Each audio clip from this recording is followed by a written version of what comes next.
Les psys sont en colère. Ça vous étonne ? On leur impose un dispositif sans concertation.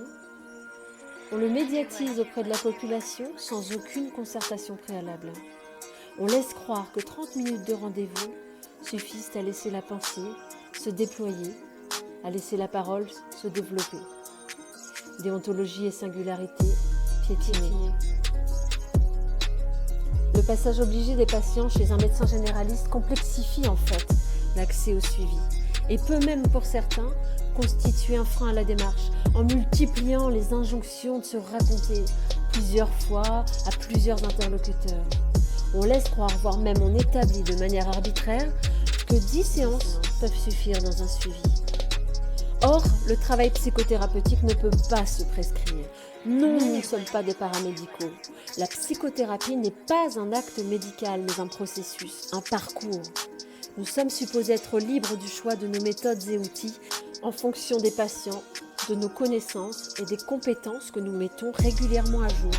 Est-il pertinent de charger les médecins de ce travail supplémentaire ? À eux d'estimer, d'orienter aux psychologues des pathologies dites légères.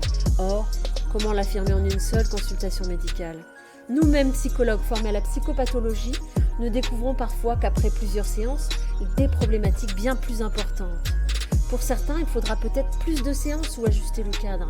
Or, ce dispositif comporte le risque de ne pas pouvoir poursuivre faute de financement. Et une fois ouvertes ces plaies, que fait-on ? L'obligation de rendre des comptes sur le suivi du patient soulève le problème de la confidentialité, pourtant une base essentielle de notre travail. Nous allons droit vers une ubérisation de la profession.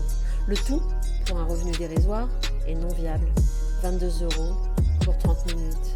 Après déduction des charges, il nous restera une rémunération qui serait ridicule, assortie d'une charge mentale générée par un travail à la chaîne. Nous n'accepterons pas. Plutôt que de créer des postes supplémentaires dans les structures gratuites pourtant existantes, débordées et moribondes, les mesures visent plutôt à annexer les cabinets libéraux. Nous allons donc nous précariser pour pallier au déficit de l'hôpital public. Syndicats unanimes, psychologues de tous bords vent debout pour dire non. Nos revendications le 10 juin dernier n'ont à ce jour pas été plus entendues et même elles ont été minimisées, voire niées par le ministre de la Santé en tribune.